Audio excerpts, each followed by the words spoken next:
Halo teman-teman, dengan saya Ilmi dan di video kali ini saya akan coba menceritakan sebuah film dengan judul The Next 3 Days.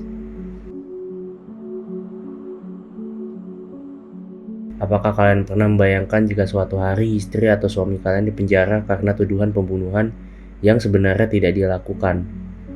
Kejadian semacam ini mungkin tidak pernah diinginkan oleh siapapun. Kita pasti akan membela mati-matian karena kita tahu kalau pasangan kita tidak melakukannya. Masalahnya, polisian memiliki bukti-bukti yang memberatkan, sehingga suami atau istrimu akhirnya dipenjara. Kira-kira apa yang akan kita lakukan jika dalam kondisi seperti ini?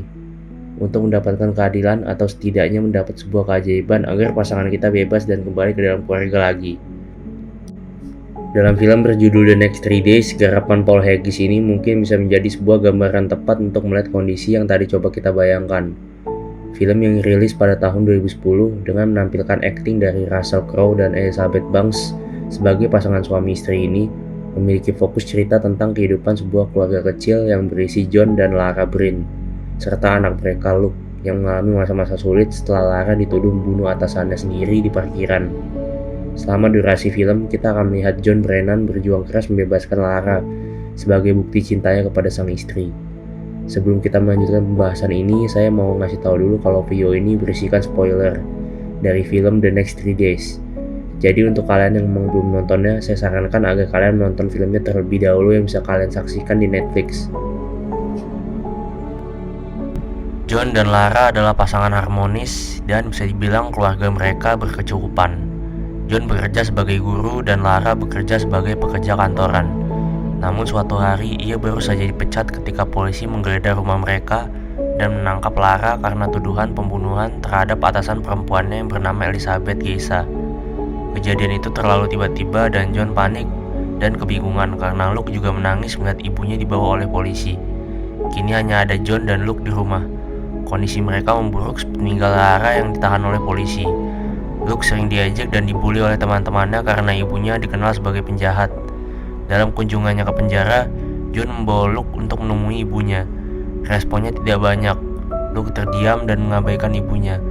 Akhirnya Lara memilih untuk bicara pada John dan berbicara mengenai tentang kasusnya yang tidak banyak mengalami perkembangan. Lara sudah berpikir bahwa dia akan dihukum atas suatu kejahatan yang sebenarnya tidak dilakukannya, karena bukti-bukti pembelaannya kurang kuat untuk mengeluarkannya dari hukuman yang akan dihadapinya, yaitu 20 tahun penjara. John tahu bahwa ia harus berusaha mencari detektif dan pengacara untuk membuat Lara bebas dari segala tuduhan. Banyak berkas yang dipelajari oleh John untuk mencari bukti dan meringankan tuduhan. Sayangnya tidak ada bukti baru. Tuduhan itu kuat mengarah ke Lara sebagai satu-satunya tersangka utama. John seolah diberi jalan buntu dalam kasus istrinya.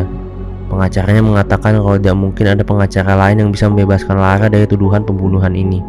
Semua bukti yang memang menguatkan kalau Lara adalah pembunuhnya. Tapi John tidak percaya itu. Dia yakin kalau istrinya tidak bersalah.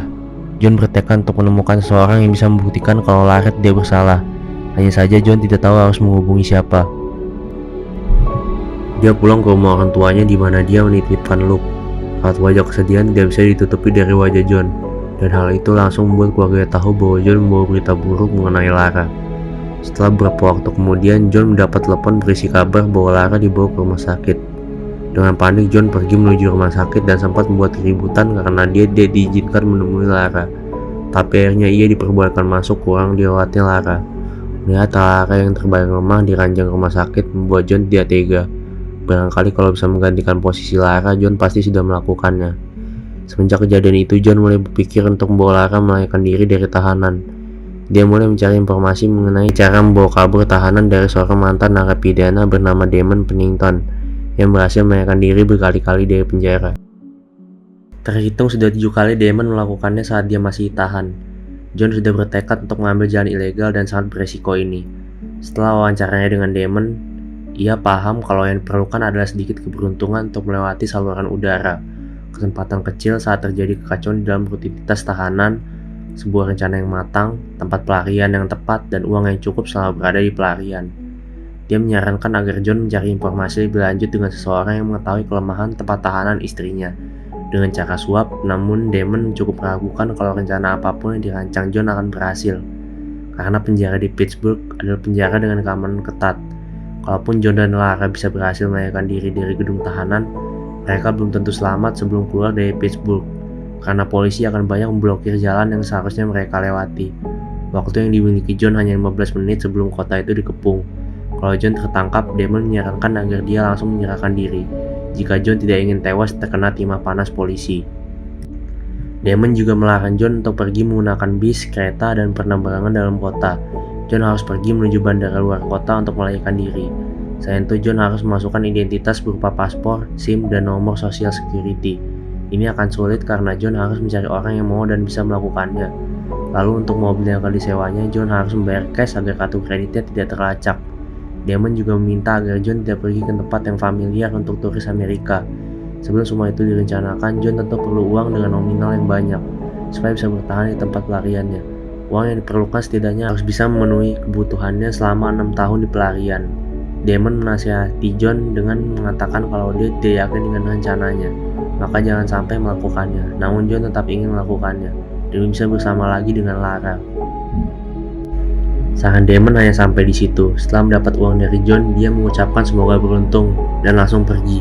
3 bulan kemudian sebelum rencana dimulai, John datang menjenguk Lara.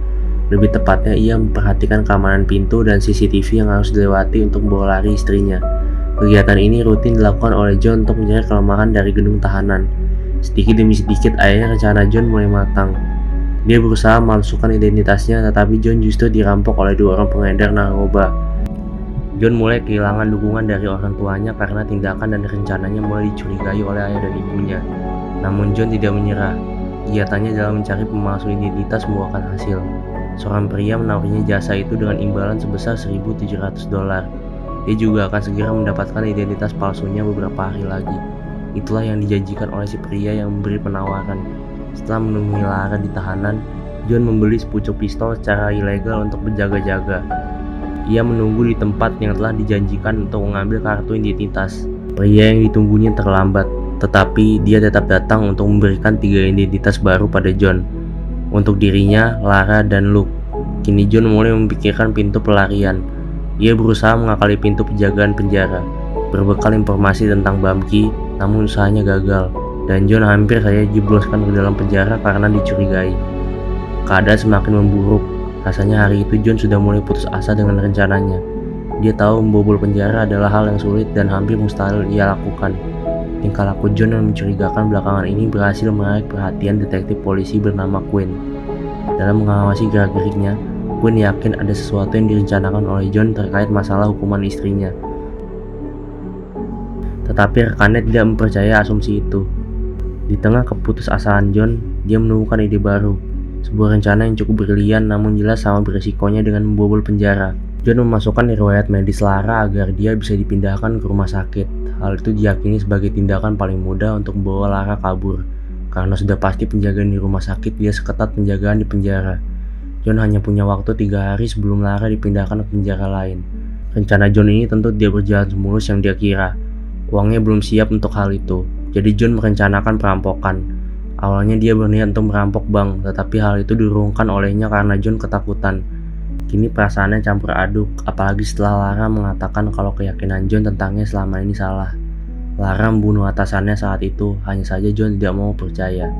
Ia yakin kalau istrinya tidak bersalah, meskipun bukti-bukti sudah mengarah kuat kepada Lara. John berjanji padanya akan membuat bebannya menjadi lebih ringan, dan menjalani kehidupan yang layak. Malam harinya John bertekad untuk merampok lagi, tapi kali ini bukan bank, melainkan bandar narkoba. John menjadi pembunuh demi uang tersebut. Ia berhasil membawa kabur uangnya, lalu seorang anak buah yang sekarat terkena tembakan dari sang bandar. John berusaha menolongnya, tapi sayangnya nyawa anak buah itu tidak bisa terselamatkan. John menyaksikannya mati dalam perjalanan menuju rumah sakit. John terpaksa meninggalkan mayatnya di sebuah bangku di pinggir jalan. Dia bukan penjahat profesional. Dia pernah terpikirkan sebelumnya bahwa tindakannya itu bisa saja membuat polisi melacak perbuatannya. John selama ini menyembunyikan rencananya dari siapapun, bahkan orang tuanya. Namun ayahnya yang mengenal perilakunya tak bisa dibohongi. Ia tahu anaknya menyembunyikan sesuatu, dan tampaknya dia tidak ingin menghentikan rencana tersebut. John dan Luke bersiap untuk melakukan pelarian mereka. Barang-barang mereka dikemasi. John melancarkan aksinya dengan yakin. Sementara itu, John tidak tahu kalau polisi sudah mulai mencurigainya. Rencana berjalan baik untuk saat itu. Lara dipindahkan ke rumah sakit dan John mengikutinya. Letnan polisi Nabusi mencari keberadaan John di rumah yang sudah kosong dan menemukan beberapa hal yang mencurigakan. Dia langsung panik begitu asistennya mengabarkan bahwa Lara dipindahkan ke rumah sakit. Nabusi meminta pengamanan di rumah sakit dijaga sangat ketat. Nampaknya rencana John sudah mulai tercium olehnya. John sudah mulai dengan aksinya, walaupun Lara tidak mendukung apa yang dia lakukan. Mereka tetap pergi keluar rumah sakit karena John memaksa Lara mengikuti rencananya demi Luke. Dalam kepungan polisi di rumah sakit, pasangan suami istri itu berusaha melarikan diri. Mereka dalam kerumunan dan berusaha menaiki kereta. Mereka berhasil melakukannya. Polisi masih sibuk mencari keberadaan mereka. Sirine meraung-raung di sisi kota. John dan Lara berhasil lepas dari pengawasan polisi. Kini Nabusi mengincar Luke untuk memancing orang tuanya. John tahu itu. Ia berusaha menjemput anaknya lebih dulu di rumah Nicole. Tapi sialnya ternyata Luke dibawa ke kebun binatang untuk pesta ulang tahun Carrie. Berpacu dengan waktu, John berusaha memaksimalkan waktunya. Tapi perhitungannya kurang tepat. Kalau dia menjemput Luke, maka dia tidak akan berhasil melewati pemblokiran jalan. John berpikir untuk meninggalkan Luke bersama orang tua John. Lara menolaknya. Dia ingin John menjemput Luke atau dia akan bunuh diri. Atas kejadian menegangkan di jalan tol itu di mana Lara melakukan percobaan bunuh dirinya, akhirnya John luluh dan berniat untuk mengambil Luke. Setelah itu John tahu resikonya sangat besar, tetapi demi cintanya pada Lara, dia mau melakukannya. Mereka berhasil menjemput Luke tanpa gangguan sedikit pun. Perjalanan dilanjutkan, John ragu dengan jalan yang dipilihnya. Nampaknya blokade sudah terjadi. Dia mencari informasi di stasiun kereta mengenai jalan yang diblokade. Pemeriksaan dikabarkan hanya untuk mobil berisi pasangan dan seorang anak.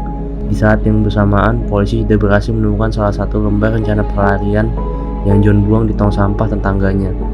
Untuk melewati pemeriksaan itu, John mengakali dengan membawa dua lansia yang memiliki tujuan keluar kota untuk menampung dalam mobilnya. Hal itu benar-benar berhasil membuat John lolos melewati perbatasan. John, Lara, dan Luke sudah sampai di bandara. Mereka siap terbang ke negara yang mungkin tidak pernah dikira oleh polisi untuk mencarinya. Orang tua John dipanggil oleh polisi, namun mereka tidak mengatakan apa-apa. Meskipun ayah John tahu kemana mereka akan pergi. Sobekan rencana John yang dipakai untuk memperkirakan kemana tujuannya berhasil membuat kepolisian terkecoh dan justru membuat tindakan yang salah dalam mencari keberadaannya. John dan Lara lolos dari semua kekacauan yang mereka ciptakan di Pittsburgh. Mereka akan memulai hidup barunya. Lalu terungkap bahwa Lara benar-benar bukan pembunuh Elizabeth. Dia hanya menjadi korban salah tuduh. Detektif Quinn mengetahui hal ini setelah ia mendatangi TKP 3 tahun yang lalu dan memperkirakan apa yang sebenarnya terjadi pada malam itu. Perempuan lain yang telah membunuh dan merampok Elizabeth lalu secara tidak sengaja menempatkan Lara dalam posisi yang tidak menguntungkan sebagai tersangka pelaku. Dia mencoba membongkar selokan untuk mencari kancing yang disebut Lara, tapi Quinn tidak menemukannya. Dia tidak tahu kalau cincin itu terselip, dan Lara memang tidak bersalah.